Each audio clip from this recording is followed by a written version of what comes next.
Good morning or afternoon, my artists.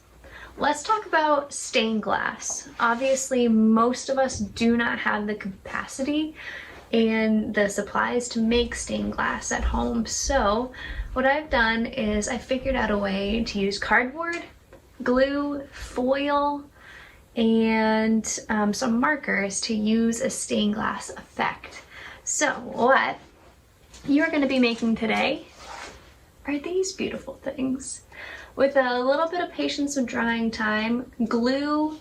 This one's made with yarn. This one's made with cardboard, marker, foil, and glue. You can make something as beautiful as these things. Remember that stained glass has something called caning? Caning is this bonding part together. In real stained glass, normally it's copper with a solvent and you have to apply heat to make it happen. But today, you just have to use glue, maybe some yarn, and something to have different levels on your cardboard. But you can have something as cool looking as this. So keep watching, and remember, all you need is cardboard, glue, foil, and markers to make it happen. Okay, so let's start creating. The technique that I'm showing you guys, you basically just want something to make different volumes onto your board. So when you want to glue something onto your board, obviously you need some kind of like harder surface. Maybe don't use a piece of paper. I'm using Elmer's glue. You can use whatever glue you have in the house. Anything will work for this. And you're gonna try to start to make an image using cardboard and glue. You can use some string you have laying around. You can even use paper towels, or leaves are really beautiful. If you have just anything that can make a raised part of your board, it will work. So what I've done is I have a whole bunch of cardboard at my house.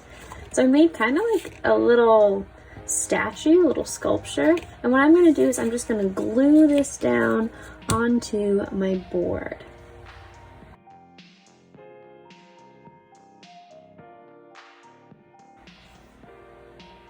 When I started to glue this down, some of the areas, just because it's not like a totally flat piece, it's starting to pop up. So what I'm going to do is I'm going to grab just anything in my studio to kind of lay them down, and I'm going to let them dry like that.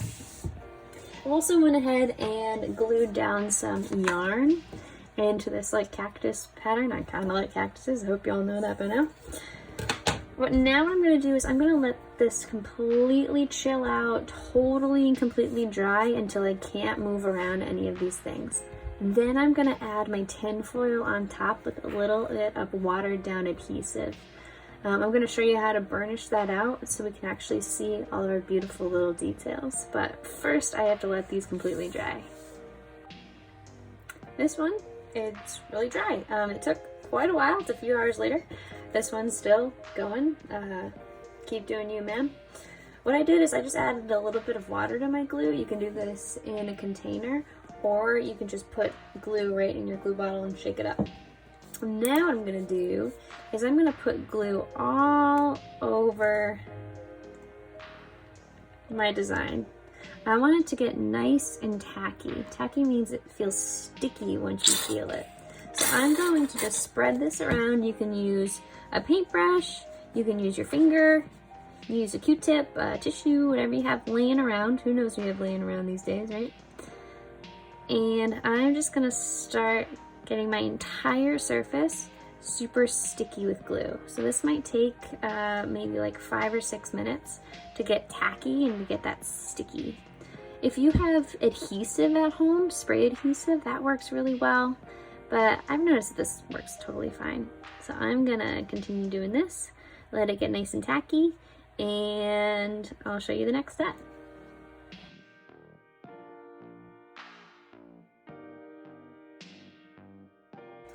Mine isn't fully set up or getting tacky or sticky yet, but I'm super impatient. What you're going to do is you're going to grab your tin foil that I mentioned earlier, and you're just going to lay that over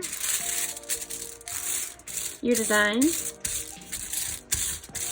you are going to use the side of your hand, the side of your palm, that really meaty part right there, and you are just going to flatten out that tin foil. Flatten out, flatten out. And you're gonna start to see those areas really, really well. It looks really cool. You almost feel like a metalsmith or something.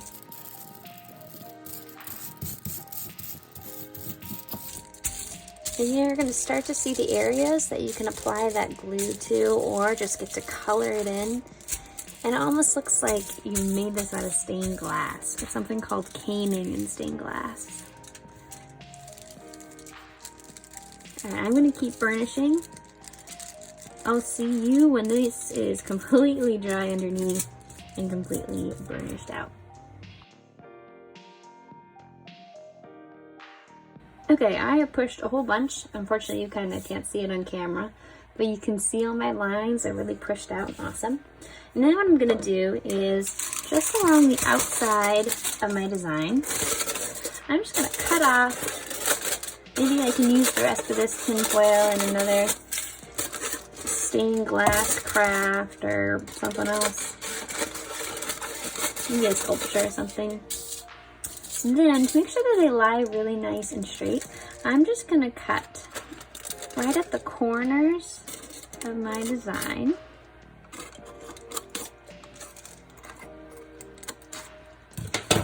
And then I'm just going to, I have a little bit of glue popping out, thank goodness.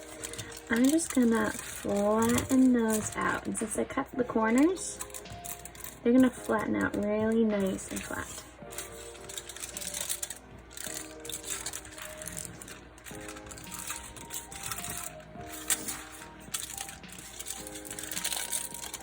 Don't get too much fold over with tin foil because that's super easy to do. We've all had that tin foil ball. One time me and my friends had a Christmas party and we used to have a tin foil ball that we would just keep wrapping and wrapping and wrapping. Inside that tin foil ball you thought would be a really great present. And it was normally just like a battery or rubber band. It was fun for us to watch. Alright, so now I have all of these little frills. I'm just going to simply cut those off.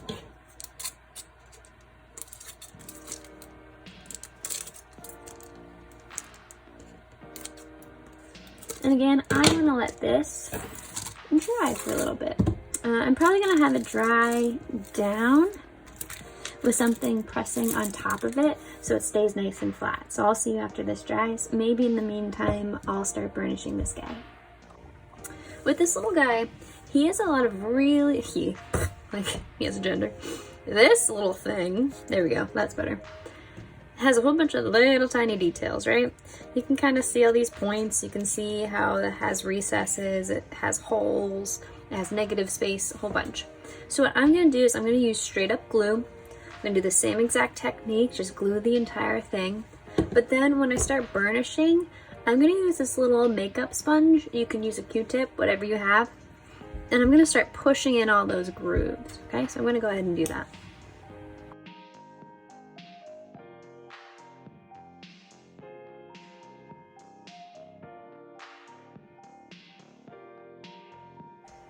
Alright, I covered everything with glue. I did it with a paintbrush so I can really get in all those teeny tiny details.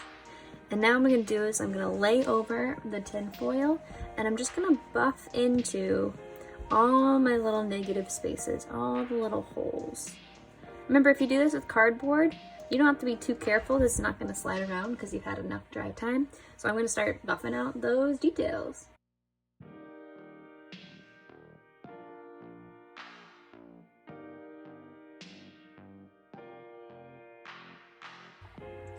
Woo, okay, that took a little bit more time, gotta admit. The bigger details are showing up really, really awesome and I'm excited. My smaller, teeny tiny details are a little lacking. It's quite a bit later. My cactus string art is nice and dry. Now what I get to do is with some markers or anything that will leave a mark on here, I get to add some color onto my design. Be super careful. Don't like jab a hole into it. I just did by accident. Oops. Now you just get to color. I'm using markers. I think that will mix really well. Eventually we're gonna add a layer of glue over this, but here's a step that you can just stop. If you like the way it looks, all super cool metallic and kind of wrinkly, you can stop right here and it would be gorgeous. But I really like the reaction that the glue has with the foil. Okay, so I'm gonna be coloring this for the next probably like 20-25 minutes. I'm gonna really take my time. But try to get the whole area nice and colored.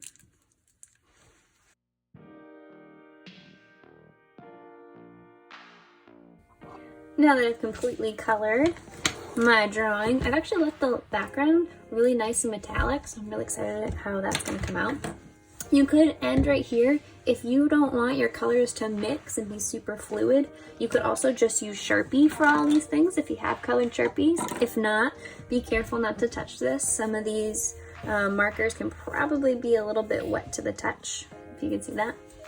Now what I'm gonna do is I'm just gonna use my finger. You can use a paintbrush, you can use a Q-tip, but I'm gonna add Elmer's glue on top of my design. That's what's gonna make it look that cool glass-like look. Make sure that you have an Elmer's glue that does dry clear. You don't want just like a white mess. I think that most of them do dry really clear, but you always wanna be safe than sorry. So I'm gonna go ahead and add a layer to each individual shape of glue, and then I'm gonna let it dry. So let me do that.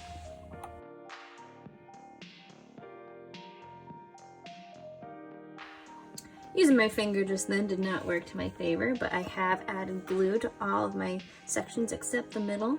And now I'm gonna go through and just kind of blend in all my glue spots all together. But it's already looking so cool. I'm so excited.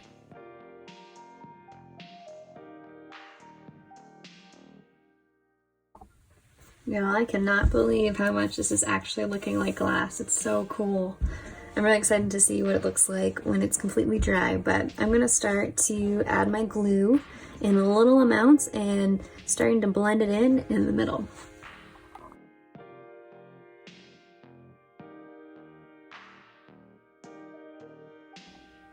I cannot believe how much this looks like true like stained glass. It's so cool with the silver caning and light shimmering on it. I think that my studio light is a little bit harsh to actually see it, so I'm gonna turn that off. But if you can see it up close, it really shimmers, it really glimmers, it's really cool. I'm gonna let this dry completely, and then I'm gonna see if I wanna add maybe a background or something, maybe some touch-ups with some colored Sharpies, but so far I'm really happy with it. So what I'm gonna do now is I'm gonna color all my fine details in Sharpie, in colored Sharpie. If you don't have colored Sharpie, do not worry about this step.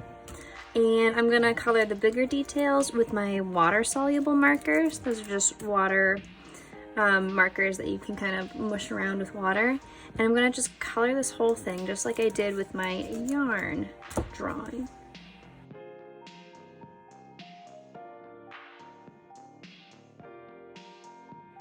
This is taking a while. I just want to do a quick update. I am mixing around colors really nicely, and I've decided that I want a kind of cool night sky look. So I'm going to start blending in those colors in the background too. I actually have these alcohol markers. They're called Ohuhu markers, and they're working really well on the aluminum. But again, do not worry if you don't have fancy stuff. Anything will work. Highlighters, crayons, as long as you're pushing pretty lightly and you're being very careful not to push through any of the metal, this can come out really cool.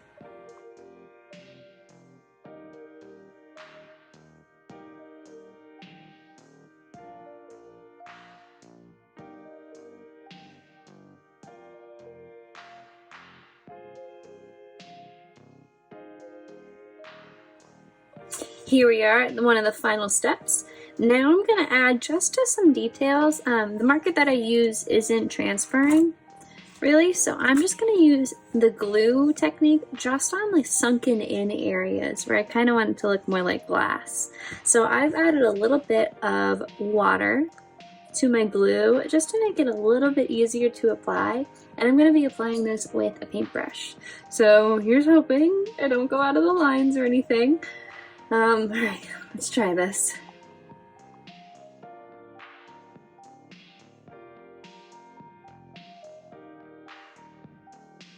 Here we are! Finally, we are dry! We are looking like glass. So cool looking! If you can like turn it, it's three-dimensional, it's sculptural, it's all blended, it's shiny, it's fun, it looks like glass. This came out so cool and I'm so glad. This one also is totally dry, and I've decided to do a pink background because I wanted it to look a little bit more vibrant. But these came out so incredible, and I can't wait to see what you guys make. Again, you just need markers, glue, and some cardboard and foil, and you have something truly incredible that will look awesome up on any shelf, with light reflecting off of it. Oh, these came out so cool. I'm so excited. Alright, and I'm so excited to see what you guys have made with these. Ah, look at that shine. It's so cool. Yay! Whew! Okay, so after all that time, for me it's been 3 days. For you it's probably been like 15-20 minutes. We have something as beautiful as this amazing cactus, and something as beautiful as this amazing moon sunflower. I really love how these came out, and you can truly make any image from these things. Remember, you have that 3D sculptural element that you can use. You have that glass-like glue situation, and they're so easy to make and so easy to have success with. Of course, there might be a little bit of trial and error, but as long as you have the glue and the foil, you can keep creating these until your heart content, right? So I'm so excited to see what you guys make, and I think this is a really great way to kind of keep our hands busy in this weird time that we're in. Right now for me, it's March 24th. And it's the weirdest time to watch the news, and it's the weirdest time, but I'm really enjoying my time at home creating and keeping my hands busy. Again, please send me anything that you guys make, and these can be so successful and so beautiful in the daytime. So please take pictures, whatever you make, and I hope that you have a wonderful, wonderful time creating these. To everybody out there, just keep creating, keep making the good in the world, and I'm so happy to share this with you. Alright, bye guys.